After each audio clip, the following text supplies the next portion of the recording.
Hello. Time to do this again. The tiered loot boxes are back, this time with a different name. They're now called objects. You have the shard, which is the lowest tier, the fragment, which is the middle, and the core, which is the top. Each one of these will have different tanks in them, and also a chance to get another box to go to the next tier. Now, luckily for us, the Korean version of the website has the full statistics, and we can actually take all of that from there. As you can see, it's got full statistics on the percentages for each one, including the chances for each new box as well, which means that I can then make a simulation and give you an average amount for what you might expect for the amount of boxes you get. So let's first start out with what I got from the boxes in comparison to what the average will be. So I had 500 boxes, which was given to me by Wargaming, and I am going to do 10,000 openings. So this is going to compare it to what you would expect on average opening 500 boxes, but 10,000 times. I also already had these vehicles, and let's click simulate. This means that on average, I'm guaranteed all of the shard vehicles, which makes sense, considering that I'm opening 500 and there's the pity mechanic. 99% of the time, I'm going to get the Ogar, but remember, there is that 1% where I don't, although technically it's rounded, so it might not be exactly 1%. And most of the time, I will get both of the vehicles, although there is a time where I don't. But I'm guaranteed at least one. I'll get roughly 17.8 million credits, 33k gold, 560k free XP. The crew XP is a bit weird because it's not calculated properly. It's calculating all the books in total. So just ignore this for now. Days of premium about 500. These are the 3D attachments I should get and the amount that I get out of them. Personal reserves. Crew members, components should be around about 1.9k, and the ×5 missions should be about 68. When you then compare that to what I got in game, this is what it got. So I did get more XP and more credits than what would be usually expected. I did not get as much gold, nor did I get as much components. I only got 800. And remember, there's meant to be 1.9. So overall, I did get kind of unlucky in some areas, but also kind of lucky as well, because the amount of vehicles that I got, especially on the core vehicles, I kind of got them all right at the very start. So yes, the statistics are there that show that I got basically a bit more than average. 644 opened in total on average, and I got 648. But let's say that you don't own all the vehicles and you just want to open 230 of them. That is the maximum amount that you can buy in the store. So if we do 230 times 10,000 runs, the average would be this. You would be guaranteed 7 vehicles, at least for the shards. You'd be at least guaranteed 1 vehicle in the fragment, probably 2. And more often than not, you have a 68% chance to get one of the vehicles, which is probably going to be the MBTB. You'd get roughly 8.2 million credits, 6.8k gold, and 184k free XP, along with 230 days of premium, which, to be fair with you, is not actually too bad if you're trying to get it for days of premium and then other bonuses on top, because that's technically like 1 day of premium per pound. In fact, just slightly less than that. But let's say that you open 460 boxes instead. So you do this ×2, which is going to be a lot of money. That's roughly £1 per box, just a bit less than that. So this is a lot of money to go and spend straight away. And obviously this is without having any of the previous vehicles. You would get every single shard vehicle. You would get 3 vehicles guaranteed in the fragment, but you would not necessarily get the 4th. You'd actually have to get quite lucky to get the 4th. And you would get most of the time 2 vehicles, but you would not get 3. Now again, this is on average. You could get insanely lucky and just don't care about this and you just blast through it, you get all the vehicles, job done. You could. But this is just stating the average of what you would expect. And I am well aware that most people have some of these vehicles who are buying these boxes. In fact, if you're buying these boxes, you're probably a collector and you have quite a few. But it just doesn't sit right with me that there is a chance that I could spend even 1,000 boxes and there is still a chance I don't get all the vehicles. As unlikely and improbable as it is, and you would have to be really unlucky for this to happen, it is still a chance. So where does that all leave me and the content that I'm going to be creating moving forwards? Well, yesterday when the loot boxes were announced and the event was announced, I already had access to the vehicles. I asked my Twitch audience, and we voted on this, to say, do you want to see the new tanks or not? They overwhelmingly said yes. I also then put up a poll on the YouTube audience under the community tab, as you can see here, and they said no. So I have played the vehicles. I played them yesterday on stream because one audience said they wanted them. But I will not be doing any videos on the tanks as the YouTube audience has clearly stated they don't want it. There were a fair few people that say, do what you need to make a living. You know, I voted no, but overall it's your job. Do what you like. But I will respect what I have asked. I didn't put the poll up to then just ignore it. Does this mean that I'm going to go and play them on stream?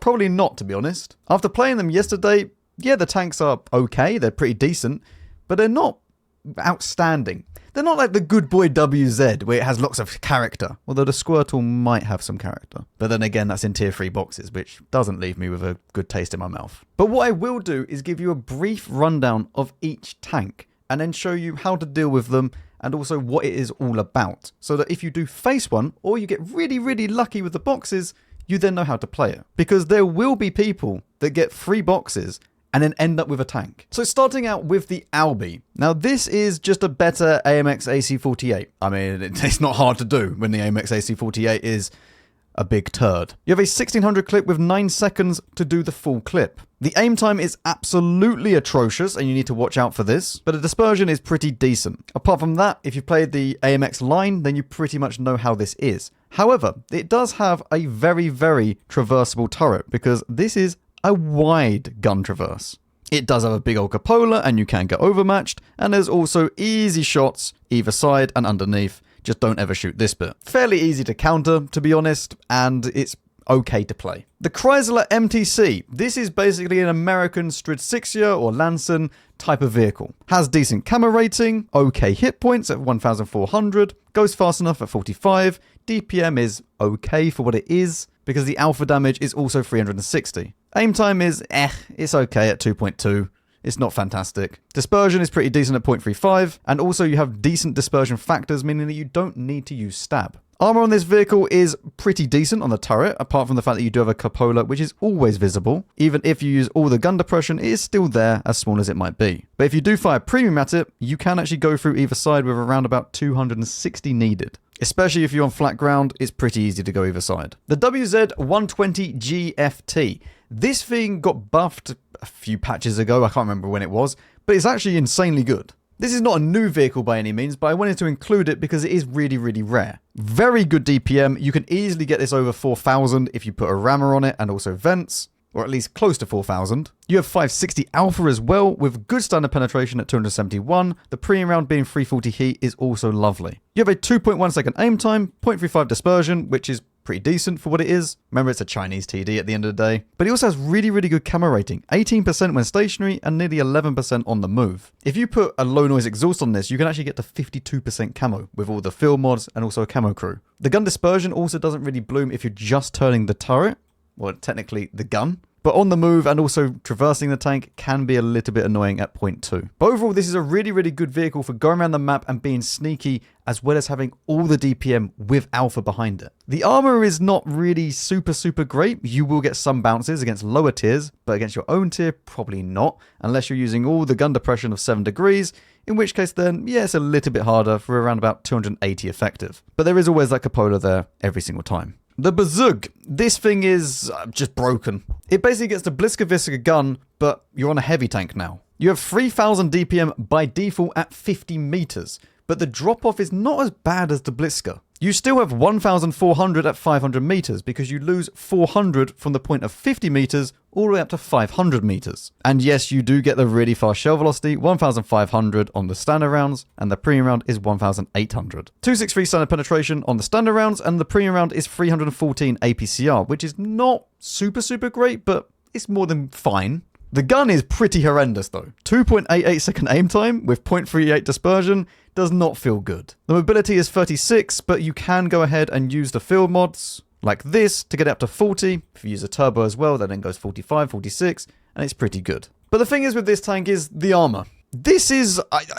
who let this into the game? If you're on flat ground, you need about 330 pen to go through the turret either side, and the upper hull is just not going to happen. If you use all the gun depression, then this is even worse. This is like 400 effective APCR pen needed. And there's no cupola. Only against the super, super high pen rounds of tank destroyers are you really going to be failing in this vehicle. Against most normal tanks, even 340 heat, if you facehug them, they're not having a good time. I don't know how this was in the game. It's way too good for the armor layout. The gun sucks, but the armor is insane. In fact, it is one of those tanks that just sucks to play, but then also just really sucks to play against. The Ogar. This is probably the best tank in the boxes. Imagine a CS59, but with the turbo mode, and also Czechoslovakian, but then also kind of doesn't have the armor at all. That's what you get with this. The gun is really, really good. 2,600 DPM, 350 alpha, with 242 standard penetration, which isn't fantastic, but it's okay for tier 9. The premium round is 290 pen, which again is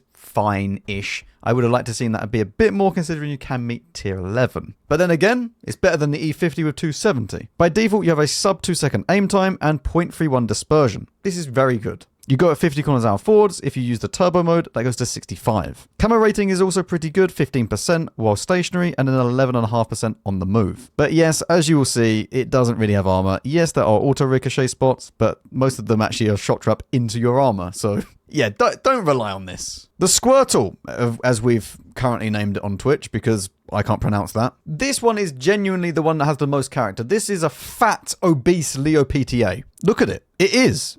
It is. You cannot tell me it's not. 2600 DPM, 700 alpha damage with 259 standard penetration. The premium round is heat with 325 pen. You also get 85 HE pen with 900 alpha, which is very nice. You also need to watch out for that in your light tanks. You do get a 2.8 second aim time, but that's to be kind of expected of this tank. And also 0.38 dispersion. The dispersion factors are really not that great, but then again, much the same as like an E100 gun. This does get a booster, but you need to be aware of that because the boost lasts for 20 seconds, which means that you can actually outplay a lot of the Schwertwal enjoyers because they'll boost and they don't realize that they can't exit the boost and they're there for the next 15 seconds while you look at them because they won't be able to reverse either. The boost does not give you loads of top speed though, only 9 extra kilometers an hour. By default, you have 30. This does feel really slow, but considering the size of this thing, understandable. The armor on this vehicle is pretty good on the turret. However, there are shot traps underneath, which you can easily go and pen. So load your AP, load your APCR, and you should be okay. There are 2 tits either side. I mean, I have no other way of naming these. Like, look at them. So if you're ever in the open, just shoot these 2. Or the lower plate, that also works. It is also a pretty big bully when it comes to side scraping, even with heat rounds. Yeah, no, this is not really going to happen. And finally, the Serpente, or the Serpent. 1900 DPM, this doesn't matter. I'll be honest with you.